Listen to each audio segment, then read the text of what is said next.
Welcome to Philosophy15. I'm Robert Talisse. I'm Scott Aikin. We are the authors of Why We Argue and How We Should, a Guide to Political Disagreement. And today we wanted to talk briefly about a recurring phenomenon in the news. There's a lot of talk in the news, in the United States at least, about topics involving truth-telling and lies and dissembling and accusing and related kinds of phenomena. And one of the things that's frustrating, among many, I suspect, for those who watch these discussions unfold on television during the news at night, is to see journalists and others who are tasked with discussing such matters fumble through or not properly discern pretty elementary epistemological distinctions. So let me give one example, and then we'll chat a little bit about it. So this morning, I saw a couple of reports about the state of play in an ongoing, unfolding drama concerning our president's allegation over Twitter not too long ago, a couple weeks ago, in which the president claimed that his predecessor, President Obama, had wiretapped his phones, the current president's phones, in his home on Fifth Avenue. Now, the claim was that this had happened. President Obama had wiretapped, not merely ordered the wiretapping, that there was wiretapping of Trump Tower during the campaign. And a lot of the subsequent discussion about the issue, about which there's been a lot, has been sort of an instance of Trump's surrogates and spokespeople trying to walk this back or play with it in certain ways. And so here's the most recent the thing I saw, which was a clip of Kellyanne Conway being asked about whether she knows that President Trump was correct, that President Obama tapped President Trump's phones before President Trump became president. And Kellyanne Conway said that no, she doesn't have any evidence, but that's what the investigation is for. So the claim was that there is no evidence that what Trump tweeted is true, but that's not in any way to impugn the accusation that was tweeted, because the accusation, Obama tapped my phones, is a request, a prompt for an investigation, and it's the job of the investigators to come up with the evidence. One would wonder, what would happen if President Trump tweeted that Martians were tapping his phones? Is that Congress has got to get to the bottom of that. So here's just the quick thought. One wonders, with all of the back and forth with the journalists and the commentators and the Trump surrogates, much of which now ends overtly in just explicit expressions of exasperation. Even Shepard Smith on Fox has had enough of this. Yeah.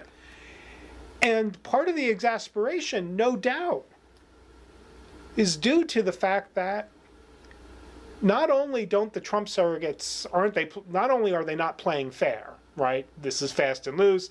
Kellyanne Conway is asked about Trump's claim that he, in fact, was surveilled. She gives some answer about surveillance techniques involving microwaves and cameras and television. But she doesn't know all the details of it because she's not She's not Inspector Inspector Gadget. So it's madness on that Crazy level. reference. But yeah, a dating. But it's madness on that on that level. But it's additionally frustrating, I'm sure, for the journalists because again, the elementary distinctions between the truth of a proposition and the justification for asserting it is one that the journalists, seem to not be able to draw with any clarity. Right. It's not that they're drawing the distinction and then the people that they're interviewing or talking to are failing to deploy it or grasp it. It's that the journalists themselves don't know how to make the distinction between the truth of a claim and the evidence one has in asserting it. And the way that the evidence can be complicated or, right. Yeah. This is exactly right. So there's maybe one other element to it, and Sean Spicer recently had a component to this, and it's really a kind of an extension of the people who take Trump literally versus people who take Trump seriously distinction, where a little bit of nuance to the wiretapping accusation was that he was just making a general claim about surveillance. And that's the claim, not that it was specifically wiretapping, and so it doesn't have to. That kind of accusation is one that's like, well, we just don't have a word for that, right? Aside from just surveillance, but we don't have a word for that, so we used wiretapping as a kind of an expression of this. So in this case, we even have a way that the semantic content is slippery, right? So this is maybe an example of the spitballing phenomenon, right? Where you say something really controversial or salacious, people respond and you say, "Come now." That's not what I meant. That's not what I meant. said. Yeah. So I think that there are a handful of strategies that kind of go along with this. Maybe one of the important features is the fact that whenever you have the move of saying, well, now we're going to get to the bottom of this, right? That's what the investigation is for. That's now a kind of a different kind of strategy, right? That's not an invocation of evidence. That's an invocation of the necessity of finding the evidence for being able to say it. So in some ways, it's a weird kind of evasion that endorses the objection to the claim, right? Where it's just that And someone made a claim about that fact. that. Right. I mean, in some ways, there's something self-undermining about that strategy. That if they were to describe what they just did to themselves, they'd say, "I didn't want to do that." Right. But it's that they clearly, whenever they're invoking the necessity of investigations, are wanting there to be evidence, or wanting there to be clear evidence for the claim to be stated categorically. The problem is that they're being called out for stating the claim categorically, or this claim being stated categorically, without evidence. That's right. So there's you're exactly right about that, it seems to me. There's an additional implication, though, that I think is even further from the foreground here. What seems absent, and I have yet to see a journalist make this point explicitly with the kind of clarity that it would need to be made. So once you see that there's a distinction between the truth of an assertion or the truth of what is asserted and the justification one has for asserting it, then it looks like a speaker, an asserter, can be criticizable even when the assertion is true. Right. So this idea you can be vindicated by this. Right, that somehow, well, Trump said this thing, there is no evidence for it, but we don't know that it's false, so you can't criticize him, which seems to be the line. So there are two elements to that then, right? Looks like a fundamental screw up. Right. So the first thing is that the accusation that you don't have evidence that there wasn't is a kind of argument from ignorance. That's a different argument. That's an argument from ignorance, which is there's no evidence that they didn't, so our defaults are that they did.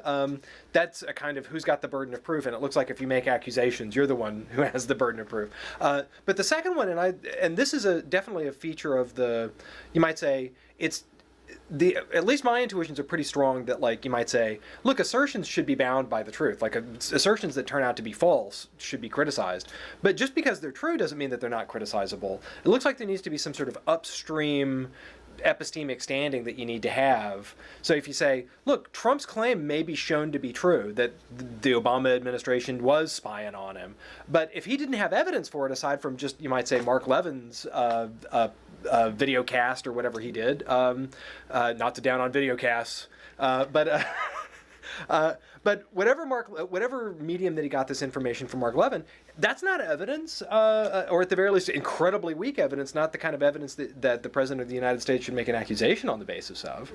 And so, if it turns out that he was right, he still wouldn't be vindicated because he still hasn't he wasn't in the right kind of epistemic position to make the claim to begin with. Just because he's right, he's not vindicated. You need to have evidence for the claims. There needs to be some sort of upstream epistemic standing that you've got before you make the claim. Right. And you don't get epistemic credit for lucky guessing. Right. Yeah, that's right. It's just... Right. We'll say congratulations, maybe. Right. And making guesses of certain kinds when you're in a certain institutional position, when your words have a certain kind of power to craft a news cycle or several news cycles, making guesses is itself criticizable. Right.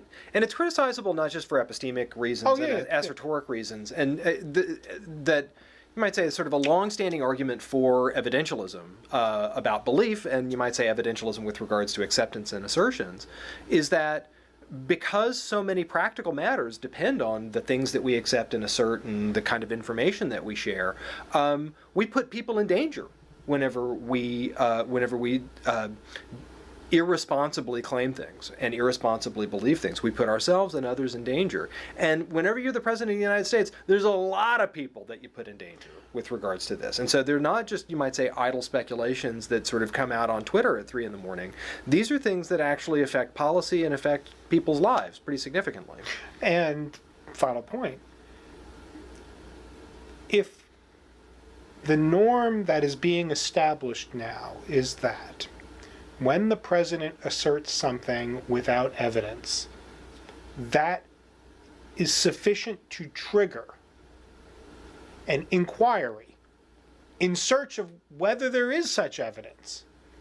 That is a dangerous political, epistemic, now it could just be accusations. Norm. Right. Now all of a sudden, all somebody has to do who's in the right, institutionally positioned in the right place, is just make an accusation, and then the norm is, oh, now we've got to go look at that. Yep. There is no probable cause. There's no sort of epistemic threshold that has to be crossed before the verbal articulation of an accusation gets treated as accusatory, right? As having. So if the Sunday morning television shows just had something different, if it just had, if the Trump surrogates showed, if he made the accusation on Twitter and then the Sunday morning shows came around and they had evidence, it would be totally different. Thanks, folks. Philosophy 15. We'll pick up next time. Epistemology in Dark Ages.